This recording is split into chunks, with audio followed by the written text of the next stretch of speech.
हमने काफ़ी मेहनत तो करी, बिल्कुल पसीना पसीना हो गए। अब देखना है कि नमाज के लिए पहुंच भी पाते हैं नहीं, या हमारी मेहनत सारी ज़ाया जाती है।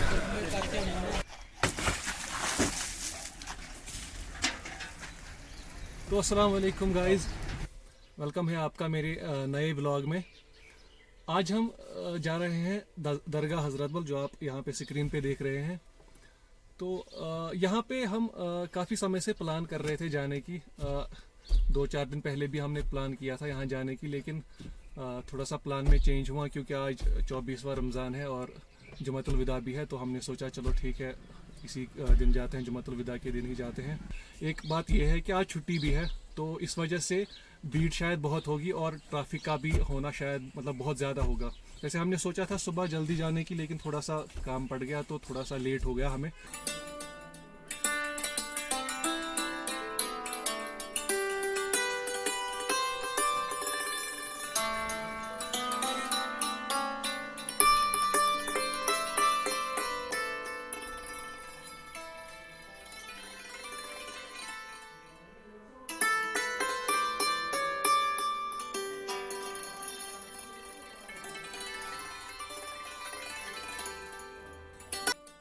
ये नटीपुरा रामबाग वाली रोड का जाम बहुत गंदा लगता है। हर किसी को इस जाम का डर रहता है क्योंकि लोग घंटों घंटों भर यहाँ पे फंसे रहते हैं। ज़्यादातर शाम के टाइम बहुत ज़्यादा जाम लगता है और सुबह के टाइम, क्योंकि सुबह सारे लोग ड्यूटी पे जाते हैं या कहीं ना कहीं जाना होता है सबको, और शाम को आना होता है, तो ज़्यादातर उस टाइम पे ज़्यादा जाम लगता है।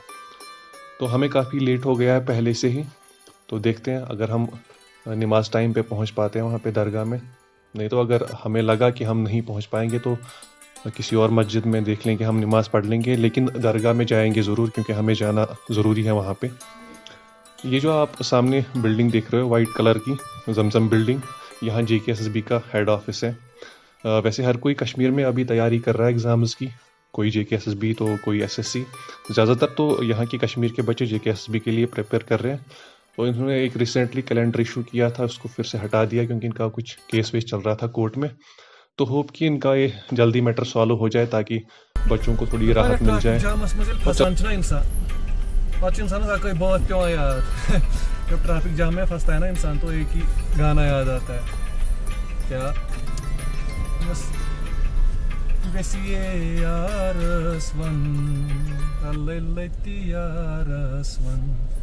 यार दो नारको चालान को तुबल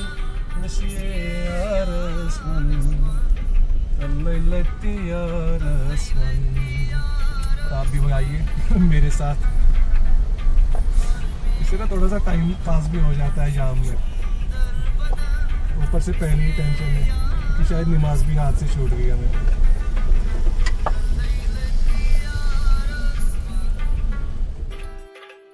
ये जो आप सामने फोर्ट देख रहे हो, ये हारी पर्वत फोर्ट है। इसको 2 और नामों से जाना जाता है, एक तो कोहिमारान और ज़्यादातर कश्मीर में इसको शंकराचार्य के नाम से जाना जाता है। और इसकी जो बाहर वाली फोर्टिफिकेशन है ये स्टार्ट करी थी अकबर ने, लेकिन इसका जो क्रेडिट जाता है कंप्लीट करने का वो जाता है अता मोहम्मद खान को, जो कि एक अफगान गवर्नर थे। अफगान जो रूल था यहाँ पे कश्मीर में वो एक डार्केस्ट पीरियड माना जाता है क्योंकि उनके बहुत सारे जो भी गवर्नर रहे हैं एक्सेप्ट अता मोहम्मद खान, वो इंटॉलरेंट गवर्नर थे और कश्मीर में उन्होंने काफ़ी सख्ती बरताई थी। लेकिन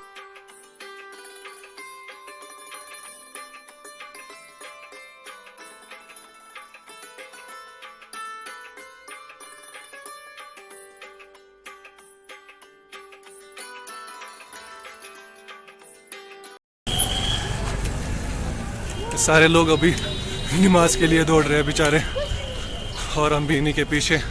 सब ने ना गाड़ियाँ यहाँ पे ही छोड़ दी है क्योंकि अभी अथॉरिटी ने क्या किया था, NIT श्रीनगर में गाड़ियों के लिए पार्किंग बुक की थी, तो वहाँ पे गाड़ियाँ वहाँ पे NIT श्रीनगर में पार्क करनी पड़ी। यहाँ इस मार्केट में ना इतनी भीड़ लगी है, साइड में हर रेडियो वाले कुछ ना कुछ बेच रहे हैं और लोग नमाज की जल्दी में दरगाह की तरफ बढ़ते हुए।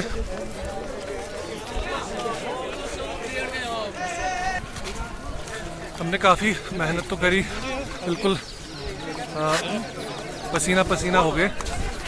अब देखना है कि नमाज के लिए पहुंच भी पाते हैं नहीं, या हमारी मेहनत सारी ज़ाया जाती है। अल्लाहु अकबर, अल्लाहु अकबर, अल्लाहु अकबर, अल्लाहु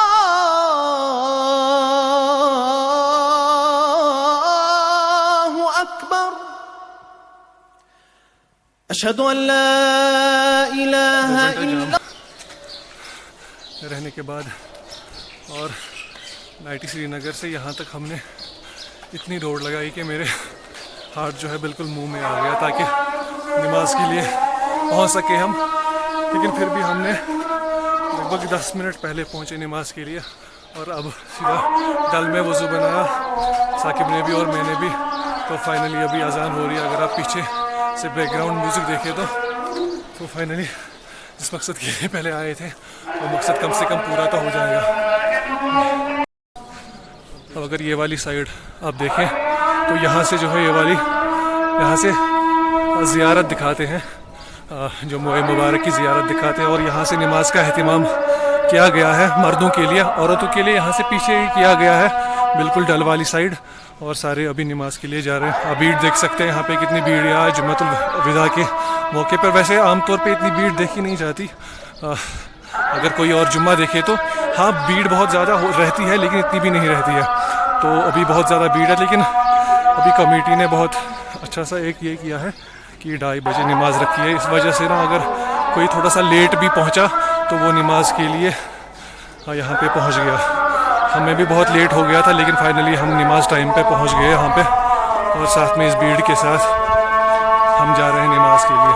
पीछे अगर आप मेरी आवाज़, इसकी आवाज़ बैकग्राउंड में सुने तो अजान हो रही है अभी। तो अभी खुतबे के बाद ही जो दो रकात की नमाज़ पढ़नी है वो कायम की जाएगी यहाँ पे। चलो हम भी पढ़ते हैं नमाज की। हज़रत बल श्राइन को पहले इनिशियली एस्टेब्लिश किया था इनायत बेगम ने, जो कि डॉटर थी ख्वाजा नूरुद्दीन ईसाई की, जो कि पहले कस्टोडियन थे, जो होली रेलिक है वहाँ पे प्रॉफिट मोहम्मद सल्लल्लाहु अलैहि वसल्लम का, उसका पहला कस्टोडियन था। इनिशियली इसको बनाया था शाही जहाँ का जो सूबेदार था यहाँ पे सादिक खान, उसने इनिशियली इसको कंस्ट्रक्ट करवाया था, लेकिन उस टाइम पे इसका नाम था इशरत जहाँ। फिर 1634 में शाही जहाँ का विज़िट जब कश्मीर होता है तो वो ऑर्डर करता है कि इस इशरत जहाँ जो महल था इसको कन्वर्ट किया जाए एक प्रेयर हॉल में। फिर 1968 में जो अभी का स्ट्रक्चर है उसकी कंस्ट्रक्शन स्टार्ट होती है, तो 11 ईयर्स लगते हैं इस स्ट्रक्चर को कंप्लीट करने में।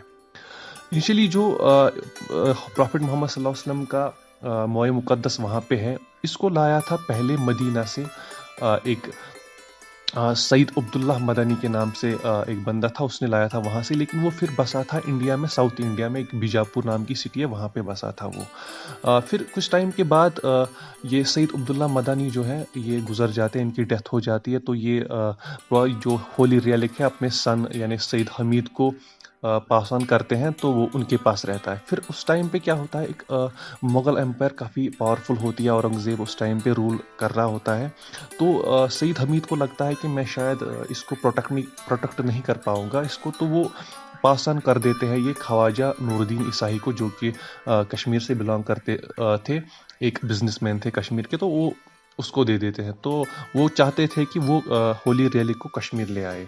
तो जैसे ये बात पता चलती है मुग़ल एम्पायर औरंगज़ेब को, तो वो उसी टाइम पे ऑर्डर देता है और ख्वाजा नूरुद्दीन को अरेस्ट कर लेता है और उस मोए मुक़द्दस को सीज़ कर लेता है, और फिर उस रेलिक को रख देता है वो मोइनुद्दीन चिश्ती, जो कि अभी अजमेर में दरगाह है उनकी, वहाँ पे रख देता है।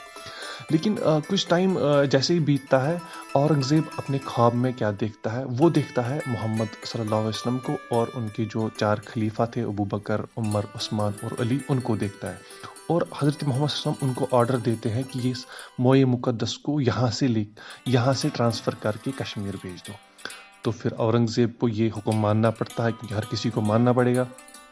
तो वो क्या करता है, वो ऑर्डर दे के इसको, इस रेलिक को कश्मीर भेज दो।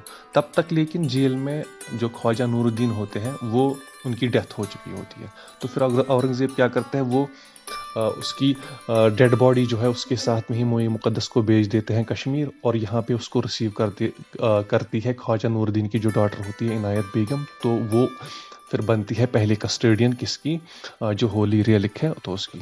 तो उस टाइम से जो भी कस्टोडियंस हैं वो इनायत बेगम जो है उनके मेल डिसेंडेंट्स जो है वो कस्टोडियन रहते हैं किसके, प्रॉफिट मोहम्मद की जो होली रेलिक है या हेयर है उसके कस्टोडियन माने जाते हैं। तो इस बार मैं आपको मोए मुक़द्दस की ज़ियारत तो नहीं दिखा सका, लेकिन मैं अंदर चल के मैं आपको दिखाऊंगा कि उस मोए मुक़द्दस को किस जगह पे रखा गया है और किसके अंदर रखा गया है। कम से कम मैं आपको उसी चीज़ की ज़ियारत कराऊंगा। तो चलो चलते हैं मस्जिद के अंदर।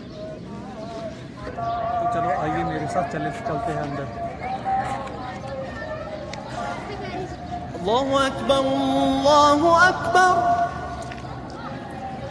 अल्लाहु अकबर,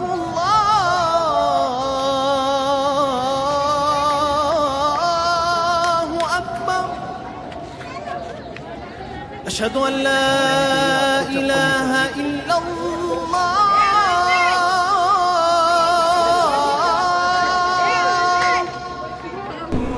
तो यहाँ पे वो जगह है जिसके अंदर मोए मुक़द्दस को रखा गया है। तो अगर आपको कुरान की तिलावत करनी है और कुछ किताबें पढ़नी है तो आप यहाँ पे वो भी पढ़ सकते हैं। उसके अंदर नबी सल्लल्लाहु अलैहि वसल्लम के मोए मुक़द्दस को रखा गया है।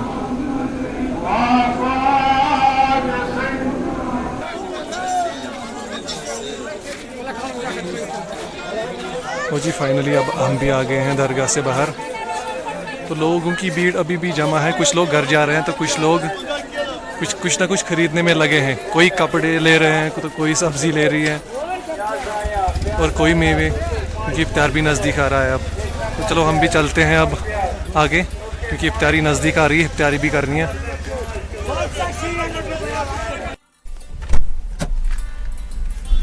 तो चलो जी हम आ गए अपनी गाड़ी के पास, जो हमने 2 किलोमीटर दरगाह से दूर खड़ी की थी, क्योंकि इतना जाम था ना, ट्रैफिक जाम, कि मुझे लगा कि यहाँ भी गाड़ी करनी ना बहुत मुश्किल हो जाएगी। तो ये कुछ सामान लिया है इफ्तारी के लिए, थोड़े से ये दिखाऊंगा आपको। थोड़े से ग्रेप्स लिए हैं मैंने, ताकि मैंने सोचा कि रास्ते में ना इफ्तारी हो जाए। तो आगे कुछ और लेंगे, क्योंकि वहाँ पे आपने देखी कि बहुत भीड़ थी, इसलिए मैं कोई ज़्यादातर ले नहीं पाया। तो फिलहाल ये हाथ लगे तो ये हाथ ले लिए, और घर के लिए थोड़ी सी मिर्ची ले ली। तो सोचा कि ऑफ सीज़न चल रहा है मिर्ची का, तो थोड़ा सा ले लेते हैं चटनी वटनी के लिए, तो काम आएगा। चलो फिलहाल अभी निकलते हैं। तो गाड़ी में भी ना बुरा हाल हो रखा है कि इतनी गर्मी हो रखी है यहाँ पे। तो चलो चलते हैं।